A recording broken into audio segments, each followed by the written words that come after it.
Welcome to Saints and Feasts of the Catholic Calendar, meeting the greatest men and women who have ever lived. November 18th, the dedication of the Basilicas of Saints Peter and Paul, Apostles. The Apostles Peter and Paul are the patron saints of the city of Rome. The bark of Peter is tethered to two stout anchors.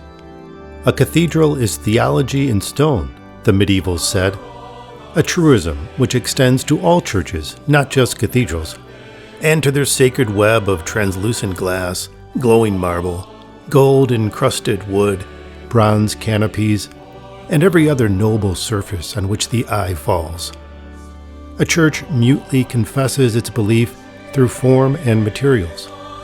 Today's feast commemorates the dedication of two of the most sumptuous churches in the entire world, the Basilica of St. Peter, the oversized jewel in the small crown of Vatican City, and the Basilica of St. Paul outside the walls, a few miles distant, beyond Rome's ancient walls. The foundations of these two basilicas are each sunk deep into the blood-drenched ground of first-century Christianity, though today's impressive structures stand proxy for their long-raised originals. If strong churches reflect a strong God, these basilicas are all muscle. The present Basilica of St. Peter was dedicated or consecrated in 1626. It was under construction for more than 100 years, was built directly over the tomb of the Apostle Peter, and considerably enlarged the footprint of the original Constantinian Basilica. That prior 4th century basilica was so decrepit by the early 1500s that priests refused to say Mass at certain altars for fear that the creaky building's sagging roofs and leaning walls would collapse at any moment. The ancient Basilica of St. Paul outside the walls was consumed by a mammoth fire in 1823. The rebuilt basilica was dedicated on December 10, 1854, just 2 days after Pope Pius IX had formally promulgated the dogma of Mary's Immaculate Conception. The basilica's vast, classical elegance is breathtaking. Its marbled central nave stretches out longer than an American football field. The two basilicas were for centuries linked by a miles-long roofed colonnade that snaked through the streets of Rome, sheltering from the sun and rain the river of pilgrims flowing from one basilica to the next as they procured their indulgences. Rome's two great proto-martyrs were like twins, tethered by a theological umbilical cord in the womb of Mother Church. The Pope's universal ministry was explicitly predicated upon these two martyrs.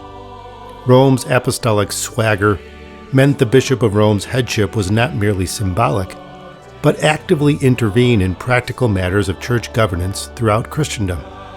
The Pope, the indispensable Christian, was often depicted in early Christian art as a second Moses, a lawgiver, who received from Christ the tablets of the New Testament for the new people of God.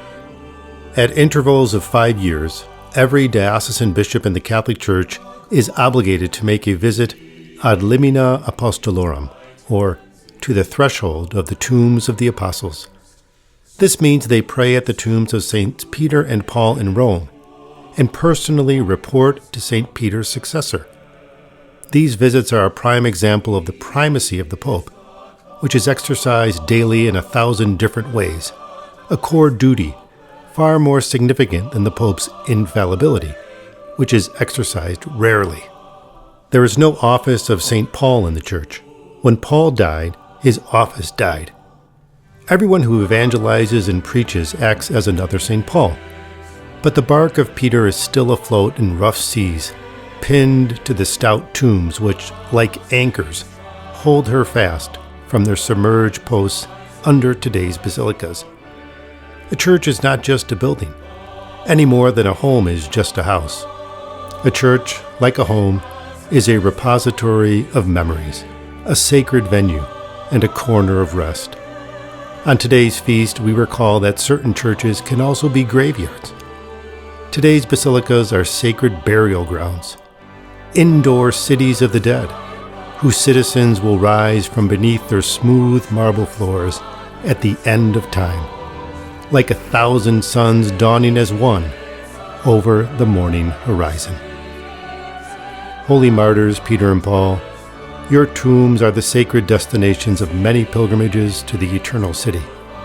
May all visits to the basilicas dedicated to your honor deepen one's love and commitment to Mother Church. Amen.